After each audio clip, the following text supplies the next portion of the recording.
અંકલેશ્વરમાં 2026માં સૌથી પ્રદૂષિત દિવસ નોંધાયો છે. એક્યુઆઈ 234 પર પહોંચ્યો હતો. જાન્યુઆરીમાં એક્યુઆઈ મહત્તમ 31 જાન્યુઆરી 234 અને લઘુત્તમ બીજી 63 રહ્યો છે. 13મી જાન્યુઆરીના રોજ 228 એક્યુઆઈ સાથે ઓરેન્જ એલર્ટ હતું. પીએમ 2.5 એવરેજ 234 રહ્યો, જ્યારે મહત્તમ 309 સુધી પહોંચ્યો છે.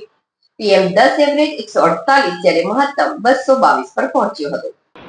અંકલેશ્વરમાં હવા ગુણવત્તામાં 2026ના વર્ષનો પ્રથમ દિવસ 106 એક્યુઆઈથી શરૂ થયા બાદ મહિનાના અંતિમ 234 પર ઓરેન્જ એલર્ટ પર પહોંચી જવા સાથે વર્ષ 2026નો સૌથી પ્રદૂષિત દિવસ આજ રોજ નોંધાયો હતો.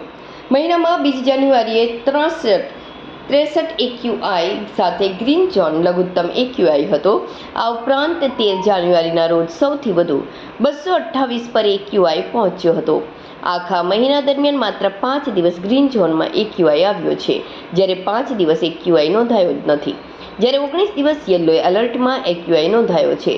પુનઃ એકવાર એક્યુઆઈ વધવા પાછળ પીએમ 2.5 અને પીએમ 10ની માત્રા આવી છે, જે આજરોજ સૌથી ઉચ્ચ જોવા મળી રહી છે.